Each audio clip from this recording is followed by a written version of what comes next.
Now, in this lesson, I want to talk to you about Python variables, and it's a really useful concept. But before we get started, first, I want you to head over to the course resources and get hold of the day one variables start replit sandbox.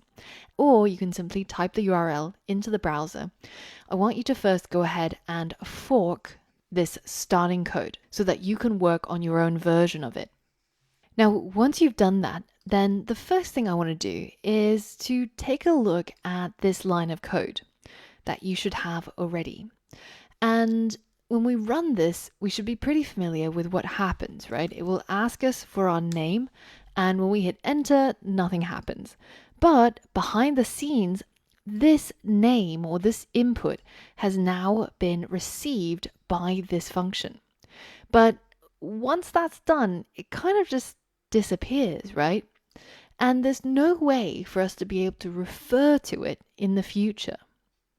Or is there? Well, this is where variables come in really handy. If I give the result of this action a name, well, then I'll be able to refer to it later on. So at the beginning of the line, I'm going to call it name, and then I'm going to add an equal sign. And what this does is it assigns whatever it is that the user typed in as the input to this prompt to a variable called name. So now, if I go ahead and run my code again, and I enter a name, now once I hit enter, normally there's no way for me to get hold of this anymore, right? But now I can actually go ahead and write print. I'm going to print the value of this variable name. So now if I run my code and I write a name, hit enter, you'll see that this gets printed. And I can use this at any point in my code just by referring to the name that's attached to this value. So it's almost like we've saved the data from this action to a name.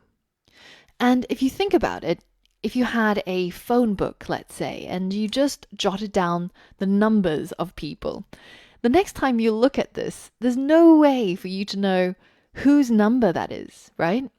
In a sense, it's the same thing with the computer. Even though we've inputted this piece of data, there's no way for us to be able to refer to this data unless we give it a name. So in our phone book, we might say that this particular number is associated with the name James. And in programming, we would call this name James a variable. So we could write something like James equals, and then his phone number. And this means that in the future, if we ever need this piece of data, we can just refer to it by its name, the variable name of James. Now, as the name variable suggests, it's something that can be changed or can be varied. So, for example, just because this name is set to something up here doesn't mean that I can't change it later on. So, to make things simple, let's go ahead and delete the input function, and let's just say name is equal to Jack. Print name. When I run that, Jack is what gets printed inside the console, because I'm now referring to that piece of data by the variable name. But if later on I decide to give this variable a different piece of data to hold on to, let's say Angela, and I print name at this time point after I've changed it, what do you think these two lines will print? What do you think will first be printed? What do you think will be printed second? Let's hit Command Enter or Control Enter and see for ourselves. So even though they're both printing the same variable, at this point, when we first call print, it's holding on to the value of Jack. But by line 5, I've now changed it so that it's holding on to the value of Angela. This makes it a lot easier when we want to write code like what we did before. For example, this is the line of code that we had before, and we knew that we were going to get a piece of data from this input function, And then we would calculate a new piece of data using the len function. And finally, we're going to print everything out.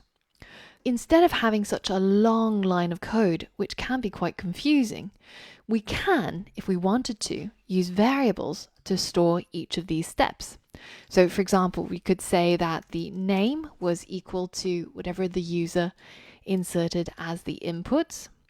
And then when we wanted to calculate the length, then we could set that variable to equal the len function. And then inside the parentheses, we'll pass in the name, the value that's stored in the name variable right here. And finally, all that we need to do is to print the length, like so. So in this case, this data is stored under this name, and then that data is what's going to be used in order to carry out this function.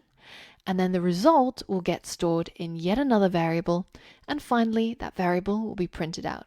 So let's go ahead and run this code and type in my name, so Angela, and hit enter, and it does exactly the same thing. But now we've got all of these pieces of data all associated with a name that we can refer to at any later point in our code. Now it's time, you guessed it, for a code challenge. And I'm going to get you to apply what you've learned. So for all of that and more, I'll see you on the next lesson.